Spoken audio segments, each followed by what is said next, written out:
అధికారాన్ని ఓడించాలా? అయితే దాన్ని ఎదిరించుకో, దాన్ని భయపడేలా చెయ్యి. భయాన్ని పెరగనివ్వు. ఆ భయం వల్ల తన అధికారాన్నే ప్రశ్నించుకునేలా చెయ్యి. అధికారానికి ప్రజల ప్రేమను, ప్రజల మత్తుని, ప్రజల అందభక్తిని నెమ్మదిగా దూరం చేయి. సో ప్రభుత్వం ప్రజల్ని కోల్పోయిన రోజు తనని తాను స్లోగా కోల్పోవడం మొదలు పెడుతుంది. అప్పుడు దానికి ట్రూత్ ముఖ్యం కాదు, దేశం ముఖ్యం కాదు, ధర్మం ముఖ్యం కాదు, గౌరవం ముఖ్యం కాదు, చివరికి బలం కూడా ముఖ్యం కాదు. కేవలం ఒకే ఒక్కటి ముఖ్యం అవుతుంది. అదే బతకడం.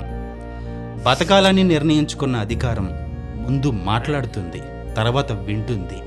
చివరికి నిన్నటి వరకు శత్రువు, దేశద్రోహి అన్న మనిషిని కూడా ఈరోజు చర్చలకి పిలుస్తుంది. ఎందుకంటే అధికారం మనుషుల్ని చూడదు, నంబర్స్ని చూస్తుంది. ఎంతమంది, ఎంత కోపం, ఎంత నష్టం, ఇంకెన్ని రోజులు.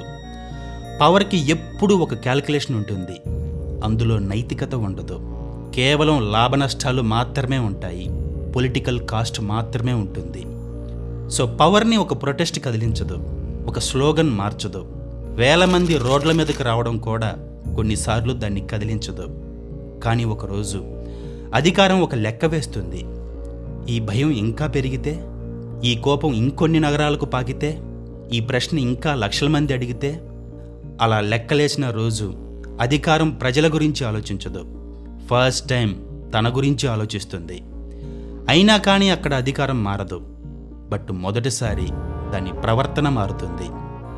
నిన్నటి వరకు నవ్విన ప్రభుత్వం ఈరోజు ఎక్స్ప్లెనేషన్ ఇస్తుంది.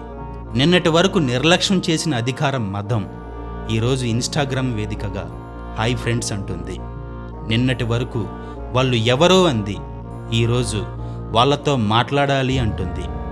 గుర్తుపెట్టుకో, అధికారం ఎప్పుడు తన తప్పుని ఒప్పుకోదు, తన భయాన్ని దాచుకుంటుంది. అందుకే చరిత్రలో చాలా చర్చలు పరస్పర గౌరవంతో మొదలు కాలేదు, పరస్పర భయంతో మొదలయ్యాయి. సో ఒక ఉద్యమం గెలిచిందా లేదా అని ఎప్పుడు అడక్కు. ఒక ప్రశ్న అడుగు, కేవలం ఒక్క ప్రశ్న మాత్రమే అడుగు.